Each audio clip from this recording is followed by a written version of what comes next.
hay otro duartista que se salva gracias a los tribunales federales. Tomás posee las mejores credenciales y el mayor prestigio en su ámbito profesional, además de mi absoluta confianza. En un nuevo capítulo del Eterno no se pudo acreditar, Tomás Ruiz, exsecretario de Finanzas de Javier Duarte, consiguió zafarse de un proceso por peculado que lo acusaba de haber desviado más de 2.037 millones de pesos. Un tribunal federal decidió revocar la vinculación a proceso porque, según los magistrados, pues la fiscalía no logró probar nada de forma sólida. Mientras el exgobernador de Veracruz sigue en cárcel tuiteando como analista político, sus principales operadores financieros comienzan a quedar limpios, uno por uno, cortesía de expedientes mal armados. Por el lado de los ingresos hubo una caída de recursos. Esto fue la principal causa del desequilibrio en las finanzas. La Fiscalía General de la República había acusado a Tomás Ruiz y a su subsecretario Gabriel de Antes por el supuesto desvío del Fondo de Aportaciones para el fortalecimiento de las entidades federativas. Fue todo esto durante el año 2013. Ese recurso federal supuestamente acabó revuelto en cuentas del gobierno de Veracruz que servían como licuadora.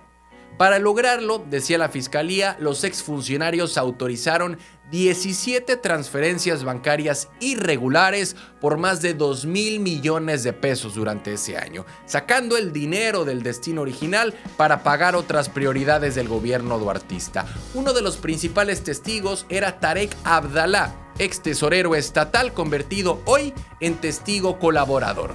Él declaró que ese tipo de movimientos eran comunes, que todos se sabían en Cefiplan y que incluso era Javier Duarte quien ordenaba directamente el uso discrecional del dinero.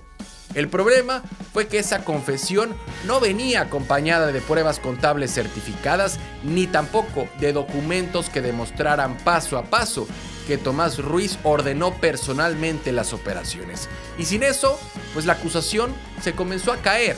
El segundo tribunal colegiado revisó el caso y concluyó que el juez que vinculó a proceso a Tomás Ruiz lo hizo todo mal. No fundamentó ni explicó el por qué consideraba suficientes las pruebas de la fiscalía, así que básicamente dijeron que el juez solo repitió lo que dijo el Ministerio Público sin analizarlo de forma crítica. Por eso ordenaron revocar la vinculación y empezar de nuevo, dejando sin efectos el proceso penal. Y bueno, aunque Tomás Ruiz y Gabriel de Antes fueron liberados de la vinculación, el tribunal aclaró que la Fiscalía General de la República puede volver a acusarlos siempre y cuando presenten nuevas pruebas contundentes. En la práctica, eso significa reconstruir todo el expediente, algo que pocas veces ocurre una vez que el caso ya se cayó públicamente. Mientras tanto, el exsecretario puede seguir su vida con relativa tranquilidad, al menos respecto a este expediente. Y bueno, Tomás Ruiz fue una figura clave del duartismo. Como titular de finanzas tenía control total del presupuesto, los créditos gubernamentales y la famosa licuadora que era señalada por múltiples auditorías. Su nombre sonó incluso para cargos federales antes del escándalo y hoy, después de este revés judicial a la Fiscalía General de la República, muchos interpretan que lo que más pesado cayó ya lo libró y que, salvo una sorpresa, difícilmente podría ser enjuiciado nuevamente por el mismo tema.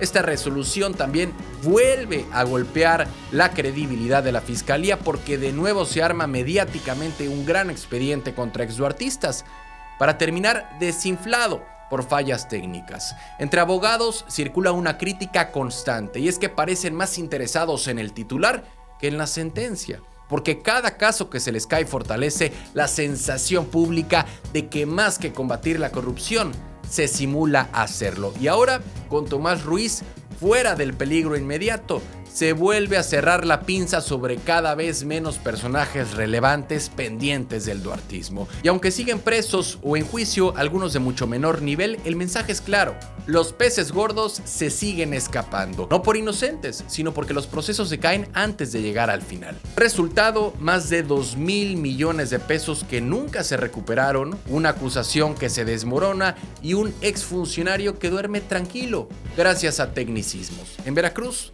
Ya muchos llaman a esto justicia gourmet exclusiva para quienes alguna vez lo tuvieron todo. ¿Cansados de las mismas noticias de siempre? Con los mismos de siempre.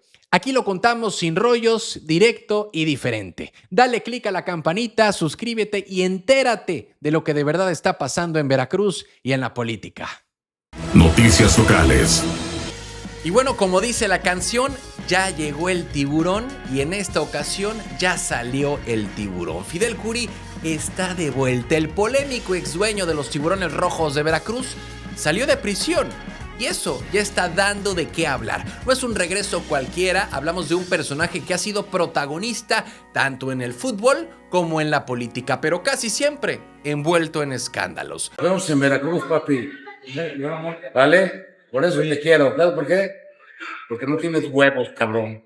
Su salida se dio este miércoles 20 de agosto del reclusorio norte de la Ciudad de México. Y aunque quedó en libertad, la realidad es que seguirá bajo condiciones legales porque el proceso penal no se ha cerrado. Aún así, la noticia de que Fidel Curi ya está fuera es un bombazo en el mundo tanto deportivo como político de Veracruz. Pero para entender por qué su nombre pesa tanto, hay que recordar su historia con los Tiburones Rojos. Durante años, Fidel Curi fue la cara del club, pero también el villano para muchos jugadores y aficionados. En diciembre del 2019, la Liga MX tomó la decisión histórica de desafiliar al Veracruz. El motivo fue contundente: falta de pagos a los futbolistas, y ese episodio marcó la caída de uno de los equipos más queridos del país y puso a Fidel Curi en el ojo del huracán. Los problemas de Fidel Curi no se quedaron solo en la cancha. En septiembre del 2021 fue arrestado en el aeropuerto de Toluca, acusado de fraude por una deuda millonaria con la empresa de Grupo Salinas, obviamente de Ricardo Salinas Pliego. El tiro era directo: Fidel Curi contra Ricardo Salinas Pliego. Lo trasladaron al penal de Almoloya de Juárez, donde inició su proceso legal. En ese momento parecía que la historia apenas comenzaba, porque las acusaciones no eran menores. Hablamos de cientos de millones de pesos en juego. Meses después, en octubre, Fidel Curi logró lo que muchos pensaban imposible: salir bajo fianza. Pagó 20 millones de pesos para continuar su proceso en libertad, una cifra que reflejaba el tamaño de sus problemas legales. Sin embargo, ese respiro duró muy poquito, porque en agosto del 2023, apenas tras una audiencia en los juzgados del Estado de México, volvió a ser detenido y trasladado al reclusorio norte. Esta sensación fue de déjà vu, porque vimos otra vez a Fidel Curi entre las rejas. Lo curioso de su reaprehensión es que no fue por un nuevo fraude, sino por un detalle administrativo.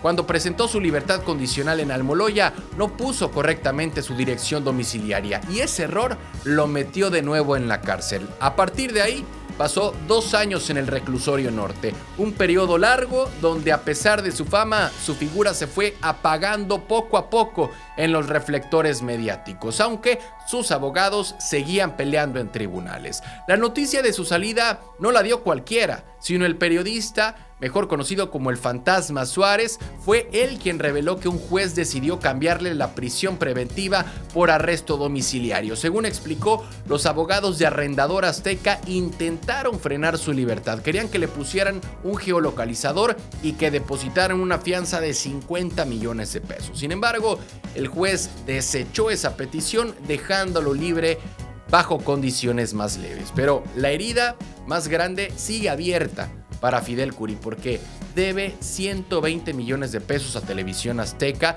dinero que pidió prestado en el 2018 para pagar la multa por no descender, y esa deuda fue la que lo llevó directo a los tribunales. El pleito con Salinas Pliego se ha convertido en una batalla personal, pero también muy mediática, porque por un lado el empresario veracruzano acusa abusos, pero por el otro, Azteca reclama que simple y llanamente no pagó lo que debía. A todo esto, Fidel Curi todavía tiene más frentes abiertos. Uno es con la Federación Mexicana de Fútbol por la franquicia de los Tiburones, el otro es con el gobierno de Veracruz por la posesión del Estadio Luis Pirata de la Fuente, y ambas disputas están en tribunales civiles, pero reflejan cómo Fidel Curi sigue peleando en todos lados. contra Salinas Pliego, contra el gobierno de Veracruz, contra la Federación Mexicana de Fútbol. No solo se trata de un empresario en problemas legales, sino de alguien que todavía busca recuperar pedazos de su pasado. Hoy, Fidel Curi está en su casa, no en una celda, pero la gran pregunta es, ¿qué sigue para él? ¿Podrá limpiar su nombre y volver al escenario político y deportivo o quedará marcado para siempre como el hombre que hundió al Veracruz? Lo cierto es que su historia está lejos de acabar porque cada movimiento suyo, guste o no, termina convirtiéndose en noticia. Y ahora que volvió a la libertad, seguramente volverá también la polémica.